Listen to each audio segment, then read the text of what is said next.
The New York Times ran a glowing profile of far left streamer Hasan Piker, who previously and currently calls for capitalist blood to be spilled, who says it's okay to rob and steal from others. This is who the New York Times is putting up as a champion. And y'all wonder why nut jobs are trying to kill President Trump. When the echelons of power deem it okay, what do you think is going to happen? The truth is what Dan Bongino, I have said, G has said, and others have said, as you have said, Annette, quote, this isn't a both sides thing. There's no shame threatening the president's life on the left. That's what they're doing. And my proof, I'm going to repeat it to the day I die. Joe Biden refusing to give Secret Service protection to SCOTUS, and Justice Kavanaugh having a transgender nut job at his front door. Not to mention President Trump, when Biden was president, we need better security. We're not seeing good enough security. We get threats, and you get Butler.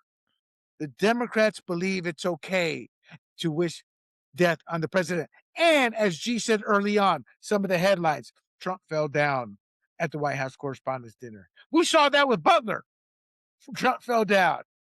That's the rhetoric of hate by omission.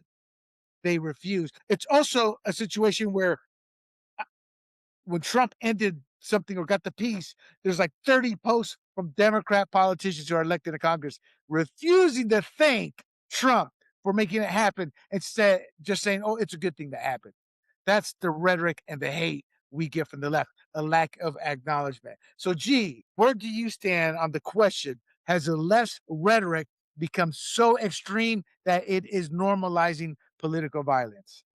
Absolutely, it's been very extreme for quite a while, and I thought after Butler, they might have tamped it down a bit, and I think Joe Biden did, but calling him fascist over and over again, that is going to ramp up violence. That's what we're seeing. This is going to ramp up violence. I brought the idea up of if you could have killed Adolf Hitler in the 1920s before he went on his murderous rampage, would you do it?